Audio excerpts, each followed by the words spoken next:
জুলাই আগস্টের গণহত্যা বা মানবাধিকার বিরোধী অপরাধের পর প্রত্যেকটা আইন শৃঙ্খলা বাহিনী বা দোষী সাব্যস্ত যারা তারা কিন্তু পালানোর পূর্বে সকল এভিডেন্সটাই ধ্বংস করে গিয়েছে। যে সকল এভিডেন্সগুলো আসলে ফিজিক্যালি নিয়ে যে ধ্বংস করা যায় সেই কাজগুলো করেছে। আর অনেকগুলো সার্ভার ফিজিক্যালি সরাতে পারেনি কিছু ভৌতিক অবকাঠামোগত জটিলতার জন্য, তো সেগুলো থেকে গিয়েছে। সেখান থেকে আমরা আসলে ডেটাগুলো এক্সট্রাক্ট করেছি। তো আমরা বিটিআরসি, এনটিএমসি এবং ডিএমপি এবং কাউন্টার টেরোরিজম ইউনিট ডিবি সহ বেশ কয়েকটি প্রতিষ্ঠানে তদন্তের স্বার্থে উপস্থিত হই এবং উপস্থিত হওয়ার পর সেখানে অধিকতর তদন্ত করি।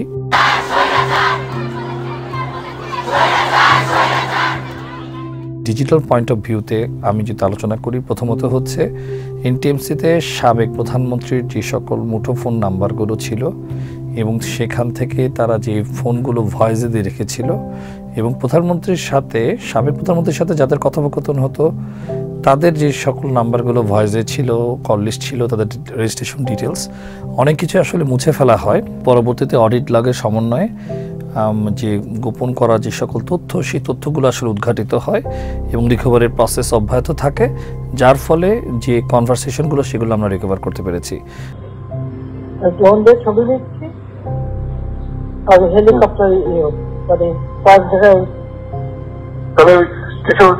ছবি দেখে পাকড়াও করা যায় না রাতের মধ্যে, সবগুলিকে অ্যারেস্ট করতে বলছি রাত্রে। পাশাপাশি সেখানে ব্যবহার করা হয়েছে ড্রোন, ডিজিটালি ড্রোন ব্যবহার করার পর হেলিকপ্টার প্রেরিত হয়েছে, যেগুলোর আলামত ইতিমধ্যে আপনারা জানেন যে আমরা কোর্টে প্রেরণ করেছি। সেই ড্রোনগুলো আমরা জব্দ করেছি এবং ড্রোনে যে ফুটেজগুলো নেওয়া হয়েছে সেই ফুটেজগুলো আমরা ইতিমধ্যে সিআইডিতে ফরেনসিক করতে দিয়েছি। সবচাইতে গুরুত্বপূর্ণ বিষয়, যে সকল নিরীহ ছাত্ররা আসলে যারা কখনো মামলা মোকদ্দমায় ছিলেন না, আন্দোলনরত ছিল, তাদেরকে যে নাম্বার থেকে, সরকারি নাম্বার থেকে ট্রিগার করে তাদেরকে অপহরণ করা হয়েছে এবং তাদেরকে 24 ঘন্টার মধ্যে কোর্টে প্রেরিত করেনি, বরঞ্চ অনেকদিন পর পিক থেকে শুরু করে একদম ডিসপোজাল হয়েছে 10 দিন, 7 দিন, কারো 4 দিন পর, যেটা অবশ্যই একটা সুস্পষ্ট আইনের ভাষায় গুমের একটি বিষয় ঘটেছে এবং মামলা সহ কিংবা কোনো ক্ষেত্রে মামলা ছাড়া দীর্ঘদিন তাদেরকে আটকে রাখা হয়েছে। সেই সকল ডিজিটাল আলামতগুলো আমরা জানতে পেরেছি। সাবেক প্রধানমন্ত্রীর কমান্ড অ্যান্ড রেসপন্সিবিলিটির জায়গায় উনি যে নির্দেশনাটা দিয়েছেন এবং সেটাকে এক্সিকিউশন করেছেন, যে সকল বডিগুলো, তাদের কল রেকর্ড, অডিও ক্লিপ সবকিছু আমরা সংগ্রহ করে বিজ্ঞ আদালতে আমরা প্রেরণ করেছি। মুক্তিযোদ্ধার সন্তান নাতিপুতিরা কেউ মেধাবী না, যত রাজাকারের বাচ্চারা নাতিপুতি হলো মেধাবী, তাই না?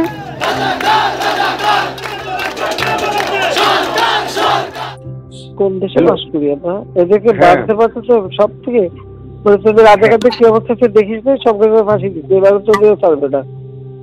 এবার এই ঝামেলাটা যাক, এরপরে আমিও নিজে ধরে ধরে যারা অস্থিরতা সৃষ্টি করছে মেইন যারা আছে এদেরকে বহিষ্কার করবে ইউনিভার্সিটি থেকে। যে উনি প্রেস কনফারেন্সে যে কথাগুলো বলেছেন, এছাড়াও আরেকটি বিষয় হচ্ছে যে উনি লেথাল উইপেন ব্যবহার করার যে নির্দেশনা দিয়েছেন এবং পরবর্তীতে হেলিকপ্টার, ড্রোন ব্যবহার করার নির্দেশনা দিয়েছেন এবং তারই ধারাবাহিকতায় উনি যখন পলায়ন করেছেন তখনও কিন্তু এটা কন্টিনিউ ছিল। এবং এটি সবচেয়ে ইন্টারেস্টিংলি যে উনি চলে যাওয়ার পরও অনেকে এটা ওয়াকিবহাল ছিল না, ওনার যে কমান্ড, লেথাল উইপেনের যে কমান্ডটা, সেই কমান্ডটা কিন্তু কলকাতা পৌঁছে গেলেও পুলিশ না জেনে না বুঝে কিন্তু সেটা কন্টিনিউ করেছে। এটার কারণে সাভারে এবং যাত্রাবাড়িতে ওনার চার্জের খুব গুরুত্বপূর্ণ 4 এবং 5-এ এই দুটো চার্জটা কিন্তু খুব গুরুত্বপূর্ণভাবে এসেছে এবং সবচেয়ে বড় কথা হচ্ছে যে 6টা লাশ এটাকে পুড়িয়ে ফেলা হয়েছে, সেটা ভিডিও আলামত আমরা ইতিমধ্যে দেখেছি। প্রতিটা সাক্ষী কিন্তু বলেছে যে তারা গুলিবিদ্ধ হয়েছে এবং অনেকে ট্রিটমেন্ট পায়নি, হাসপাতালে তারা ট্রিটমেন্টের বাধার সম্মুখীন হলেও সবচাইতে গুরুত্বপূর্ণ যে ব্যাপারটি আমরা দেখলাম দৃশ্যমানভাবে, সেটা হচ্ছে যে কোনো লাইভ সাক্ষী কিন্তু তারা সরাসরি সাবেক প্রধানমন্ত্রী যে কাজটা করেছে সেটাকে কিন্তু তারা সাক্ষ্য হিসেবে সেভাবে ফুটিয়ে তুলতে পারেনি বা গ্রহণযোগ্য সাক্ষ্য কিন্তু সেখানে আসলে তারা দিতে পারেনি, যেহেতু সাবেক প্রধানমন্ত্রী রাস্তায় কাউকে সরাসরি গুলি করেছে এমন কোনো সাক্ষী আমাদের এখানে নাই।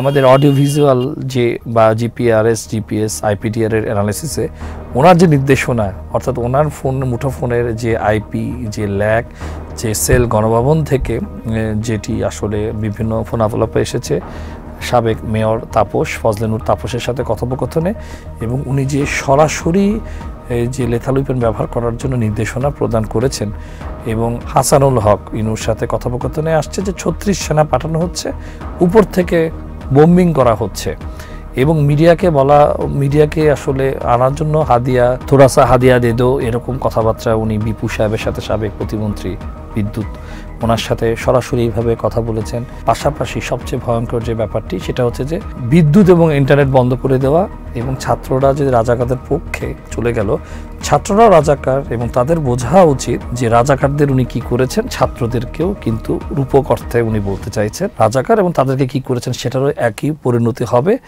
সাবেক ভিসি মাকসুদ কামাল ঢাকা বিশ্ববিদ্যালয়ের সাথে কথোপকথনে কিন্তু খুব উনি ক্যাজুয়ালি রিপিটেডলি খুব রিল্যাক্স মোডে উনি কিন্তু কথাগুলো উনি বলেছেন। জি, তবে আপনার নির্দেশনা লাগবে, উনি এখনো আমার নির্দেশনা দেওয়া আছে, ওপেন নির্দেশনা দিয়ে দিচ্ছে। এখন লেটার লিখবেন, ব্যবহার করবে, যেখানে পাবে সেটা গুলি করবে।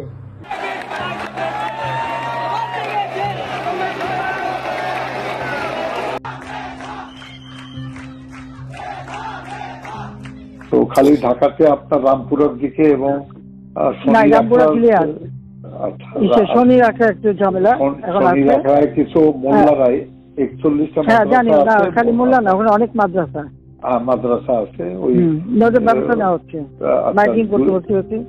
আচ্ছা, নারায়ণগঞ্জে যুক্ত দিচ্ছে না আর্মিকে, আমরা 36 সেনা নামাচ্ছি। ও আচ্ছা, আমি বলছি ক্যাজুয়ালটির দরকার নাই, ওরা ব্যারিকেড দিয়ে আসছে তো, ঠিক আছে, আকাশ থেকে নামবে, কারণ দুই পাশ দিয়ে ধরবে। আচ্ছা, মেসেজটা দিয়ে দিতে পারেন। আচ্ছা, যে 36 সেনা পাঠানো হচ্ছে, হ্যাঁ, হেলিকপ্টার দিয়ে সোজা বম্বিং করা হবে। এই সাইডে এরা ছাত্র, ওই মাথায় ওরা ছাত্র, মাঝখানে পুলিশ। This is war, this is. আমার সাথে 18টা ক্যামেরা আছে, আমি প্রত্যেকটা বুথে বুথে গেছি, লোকজনের সাথে কথা বলছি। ক্যামেরাতে একবারও চেহারা দেখলাম না। আরে দেখাবেন কেমন, কালকে জোর করে আমি বললাম যে এতগুলা ছবি তুললা, একটা তো দেখাইলা না, পরে 71 শুরু করছে আর চ্যানেল 24 দেখাইলো। আমি যা বলছি থোড়া সা হাদিয়া দে দো। ঠিক আছে, ওইটা আমি মাথায় রাখছি, আজকে ডাইকে আমি বলছি, আমি সব মাথায় রাখতেছি। হয়েছে কি, আমি বিএনপি জামাত জোর কথাটা যেটা বলছি, সন্ত্রাসীরা ওইটা কেটে দিয়ে আমার বাকিটুকু কথা বলতেছে, আপনারা চার্জ দেন, এতটুকু কেটে কেটে আজকে এগুলো সাথে কাটলে তোদের ইয়ে বন্ধ করে দেবো, বিদ্যুৎ বন্ধ করে দেবো। তো এ থেকে বোঝা যাচ্ছে যে তার প্রতিহিংসা যে পরায়ণ রাজনীতি, এবং তার মতের বিপক্ষে কথা বললে তার পরিণতিটা যেটা হবে, এবং বিশ্বের এতগুলো সেনাবাহিনী কর্মকর্তা কিন্তু কখনোই একটি মামলা গ্রেফতার হয়েছে কিনা আমি ঠিক জানি না। আমাদের যেই সেনাবাহিনী আপনি জানেন, আমাদের শান্তি মিশনে অনেক বড় একটি অবদান তারা রেখেছেন, তো সেখান থেকে তাদেরকে যেভাবে রাজনীতিকরণ করে টপ টু বটম যেভাবে তারা ব্যবহৃত হয়েছে, এবং সবচেয়ে গুরুত্বপূর্ণ বিষয় তদন্তের একটি পর্যায়ে আমরা দেখতে পারি সাবেক একজন সেনা কর্মকর্তা সাবেক প্রধানমন্ত্রীকে সরাসরি মুঠোফোনে বলছেন 350 রাউন্ড গুলি হয়েছে গাজীপুরে, হতাহতের সংখ্যা স্যার আমি আপনাকে পরে জানাচ্ছি। অর্থাৎ উনি খুব পরিষ্কারভাবে উনি রিসিভ করছেন যে টেক্সটগুলো আমরা অডিট লগ কালেক্ট করে আমরা একদম তৎসংশ্লিষ্ট অপারেটরের লাইভ সার্ভার থেকে আমরা সংগ্রহ করতে পেরেছি, এবং সেখানে কিভাবে ওনার কমান্ডটাকে এক্সিকিউট করে তার ফলাফলটাকে তারা মুঠোফোনে খুদে বার্তার মাধ্যমে তারা সুনিশ্চিত করছেন, সেই বিষয়গুলো আসলে খুবই দুঃখজনক। এবং আসলে এটা সভ্য দেশে সেনাবাহিনী তৎকালীন বিপদগামী সদস্যরা কিভাবে রাষ্ট্রের কর দিয়ে কেনা অস্ত্রগুলোর জনগণের বিরুদ্ধে এভাবে ব্যবহার করে এবং সেটাকে তারা কনফার্ম করছে, এটা আসলে ক্ষেত্র বিশেষে আমার কাছে মনে হয় না কেউ আসলে সুস্থ অবস্থায় সেখানে ছিল কিনা। আমাদের উপর নির্দেশনা আছে, আজকে যদি আপনারা বের হন আমরা কিন্তু ডাইরেক্ট গুলি, আমাদের ব্যবস্থা আমরা নিব।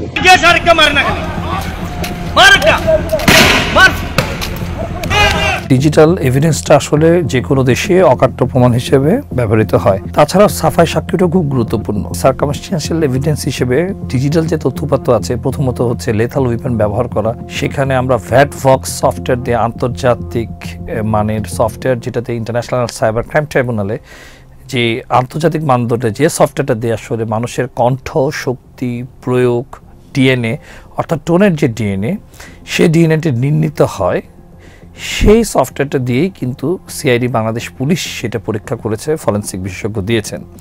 এছাড়াও আমাদের ছাড়াও বিবিসি এবং আল জাজিরা, ইয়ারশটস এবং টেক গ্লোবাল নামে দুটি প্রতিষ্ঠান যারা বিশ্বে অত্যন্ত স্বনামধন্যভাবে ফরেনসিকগুলো করে থাকে, যদিও তারা কন্ট্রিবিউটরি, তারা অনেক সময় স্বেচ্ছা অনেক কিছু করে থাকেন, তারা পর্যন্ত বিবিসিকে সুনিশ্চিত করেছে এটা আর্টিফিশিয়াল ইন্টেলিজেন্সি রিলেটেড না বা এআই রিলেটেড না, এগুলো জেনুইন। পাশাপাশি এটা যে রিয়েল টাইম সিস্টেমে ট্রিগার করা ছিল, সম্পূরক হিসেবে আমরা সে রিয়েল টাইম সিস্টেমের অডিট লগগুলো সংগ্রহ করেছি, যেটা পর ভবিষ্যতে যদি কেউ কখনো বলে থাকে যে এটা এআই জেনারেটেড, তাহলে সাবেক প্রধানমন্ত্রীর বি পার্টি যারা আছেন তাদের নাম্বারগুলো যে ট্রিগার ছিল এবং যারা এই নাম্বারগুলো তথ্য দিতে চায়নি তাদের লগ সহ সেটা বিজ্ঞ আদালতে যে কোনো সময় প্রেরণ করার জন্য যে ডিজিটাল ব্যবস্থাপনার প্রয়োজন, সে প্রতিটি ডিজিটাল ব্যবস্থাপনায় আমাদের এখানে অ্যাভেলেবল আছে।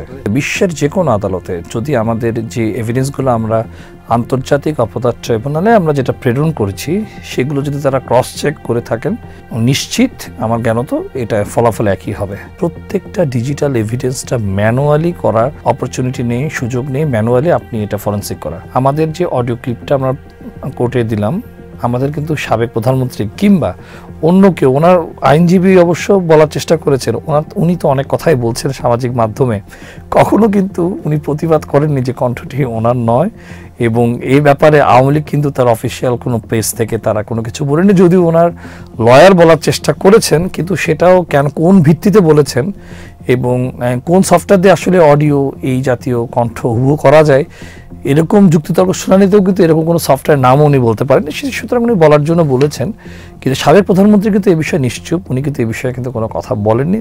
এর পরবর্তীতে কিন্তু উনি সামাজিক মাধ্যমে আন্দোলন এবং আমাদের বিচার ব্যবস্থাপনা নিয়ে অনেক প্রশ্ন করলেও কণ্ঠটা যে ওনার নয় এই বিষয়ে কিন্তু উনি কোনো কথা বলেননি। এবং ওনার যে ছেলে আমাদের সাবেক উপদেষ্টা সজীবজের জয় সাহেবও বলেছিলেন যে কণ্ঠস্বরটি আসলে বলা হচ্ছে এটা হলো 2016 সালে হলি আর্টিজান জঙ্গি মামলার সময় ওনার নির্দেশনা ছিল, কিন্তু সেই কথাটা উনি বলে পরবর্তীতে সেই স্ট্যাটাসটা উনি ডিলিট করে দেন। এটা মাত্র আধা ঘন্টার মতো সেখানে ছিল।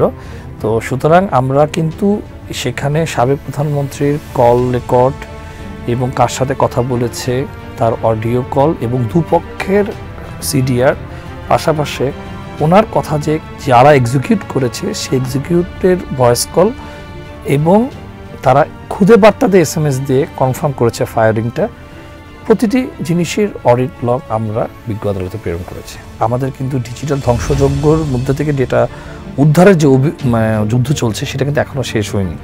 তো আমরা এখনও অনেক তথ্য পাইনি, এখনও আমরা সেটাকে এনে পরিশোধন পর্যায়ে রয়েছে।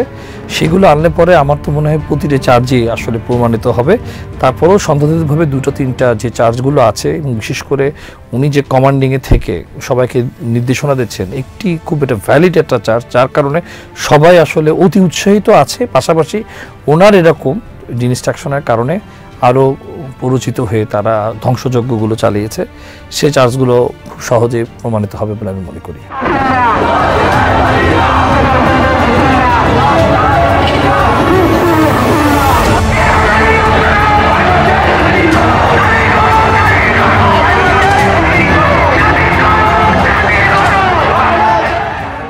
আমাদের সাবেক আইজিপি সাহেব রাজসাক্ষী হয়েছে, রাজসাক্ষীর ক্ষেত্রে সেটা বিজ্ঞ আদালত বিবেচনা করবে তার শাস্তি দেওয়ার ব্যাপারে কতটুকু। তবে প্রচলিত ইস্যুতে দেখা যাচ্ছে রাজসাক্ষীতে হয়তোবা শাস্তি কিছুটা হ্রাস হতে পারে বা তাকে আমরা কনসিডারেট মোডে কোর্ট আনতে পারে, সেটা কোর্টের একান্ত বিবেচনার বিষয়, সেখানে আমাদের কিছু বলার নেই। আমাদের রাজসাক্ষী আমাদেরকে অনেক কিছু সাবস্টিটিউট করেছেন এবং ওনার একটি বিষয় আমরা খুব স্পষ্ট হয়েছে যে ঠিক ওই সময় ওনার কমান্ড অ্যান্ড কন্ট্রোলে ওনাকে অনেক ওভার কমান্ডিং হয়েছে, ওনার উপরে সরাসরি সাবেক প্রধানমন্ত্রী ডাইরেক্ট কমান্ড করেছে, এরকম আমরা এভিডেন্স পেয়েছি।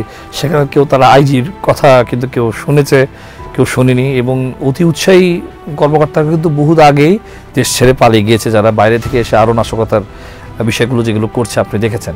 এখন যেটা হচ্ছে যে আমরা আসলে মূলত দেখেছি যে পুরো জিনিসটা ইনিশিয়েট করেছেন সাবেক প্রধানমন্ত্রী এবং গ্যাং অফ 4 আমরা যেটা তুলেছি যে সেখানে আরও 4 জন ছিলেন, আমাদের সাবেক আইনমন্ত্রী ছিলেন, উপদেষ্টা ছিলেন, পাশাপাশি স্বরাষ্ট্রমন্ত্রী তো খুবই অ্যাক্টিভ ছিলেন।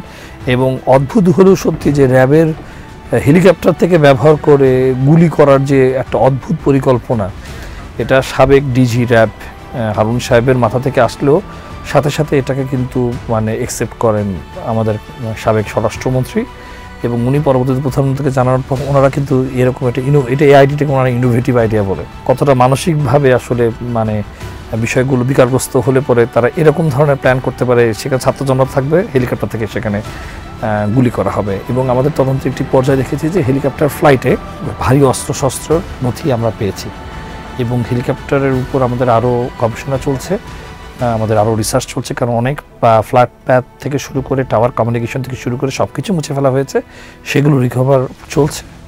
আর আমাদের দেখেন একটি বিষয় সত্যি যে আমাদের ট্রিব্যুনালে আমরা কয়েকজন মতো প্রসিকিউটর এবং তদন্ত সংস্থা, আমাদের নিজস্ব কিন্তু ফরেন্সিক ল্যাব নেই, আমাদের ফরেন্সিক ল্যাবগুলো সিআইডিতে।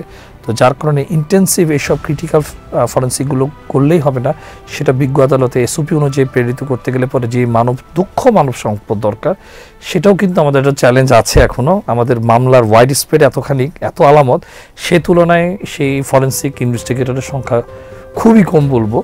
তারপরেও অনেক কিছু তাদের ব্যাপারগুলো চলে আসছে। প্রসিকিউশন থেকে আমরা সর্বোচ্চ শাস্তিটা আমরা চেয়েছি, এবং আমরা আসলে এত অল্প সময় যে ধ্বংসযজ্ঞর মধ্যে, এত ডিফিকাল্টিজের মধ্যে কোর্টরুম রিকনস্ট্রাকশন থেকে শুরু করে আমাদের ট্রাইব্যুনাল 1-2 গঠন করে এটাকে আসলে তদন্ত করে এটি একটি পর্যায়ে এনে সেটাকে সন্দেহাতীতভাবে প্রমাণ করার জন্য এই সময়টা কিন্তু যথেষ্ট ছিল না। আমরা তো সর্বোচ্চটা চাচ্ছি, তবে যে ব্যাপারটা হলো সন্দেহাতীতভাবে 3টি চার্জ, কমপক্ষে 3টে থেকে 2টো চার্জ উনি ওনার রেসপন্সিবিলিটি কোনোভাবে অ্যাভয়েড করতে পারবেন না।